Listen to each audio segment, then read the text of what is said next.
Let's catch up with the Daily Telegraph's Tim Blair, the right-of-centre commentator who doesn't know anything about regional Australia, hardly ever visits regional Australia because he's standing in it, because he lives in it.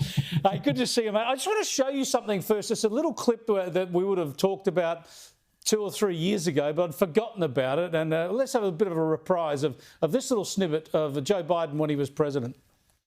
Well, and the ones that didn't vote for your bills but run on them. That's right. Mr. President, thank you. Thank you. Thank you very much. I appreciate it's great to have you. Thank you. Don't go anywhere. It's a very exciting day around here. We'll have reaction and analysis to everything we just heard. Oh, it's just glorious. He just wanders off from the studio in the live interview. The reason I wanted to refresh your memory about that one, Tim, is I've got some breaking news for you. Staggering news that the sleuths of the White House press corps, led by Jake Tapper, have put together, and they're saying that Joe Biden wasn't full compos mentis during his presidency. They've finally realised it. Incredible, isn't it?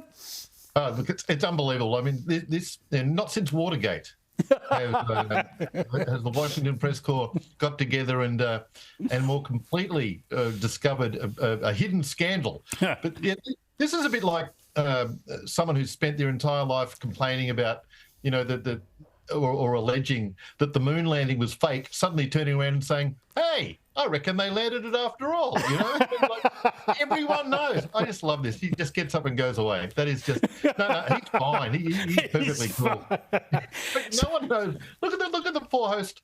She's like, you know, and she actually said to the viewers, you know, please stick around. I think she was actually probably aiming that more towards the president himself.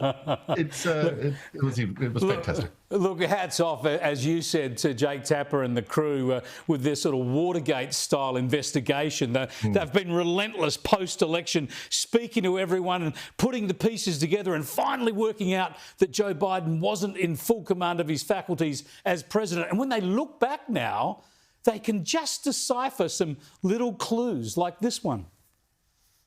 Making sure that we're able to make every single solitary person eligible for what I've been able to do with the COVID. With dealing with everything we have to do with. Look, if we finally beat Medicare. Well, look, there was some evidence there if you looked hard enough.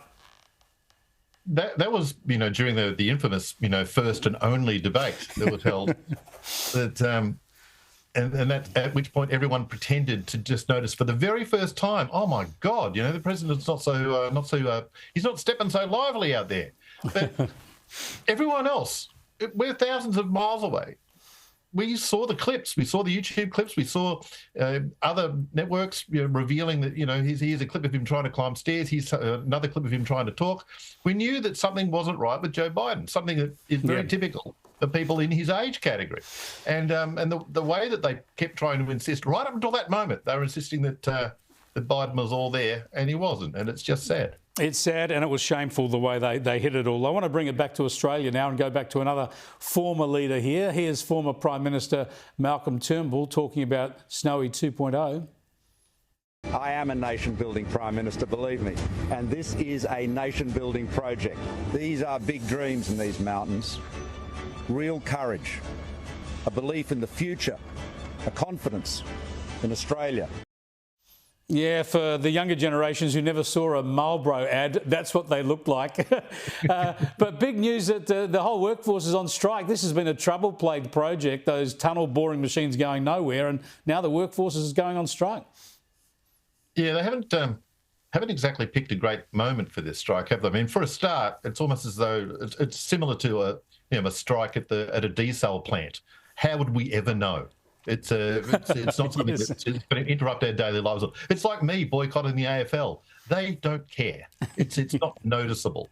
But also, you don't really want greater public attention on your project when no one really likes the project or knows much about it, and the only focus is going to be negative. So I'm not sure about the rationale or the strategy or the tactics here. I don't think it's going to work out very well. Yeah, I don't think there's an expectant nation waiting on their every word about what's going to happen next. Good to talk to you, Tim. We'll catch up with you on Thursday. Tim Blair there. You can read his stuff in the Daily Telegraph.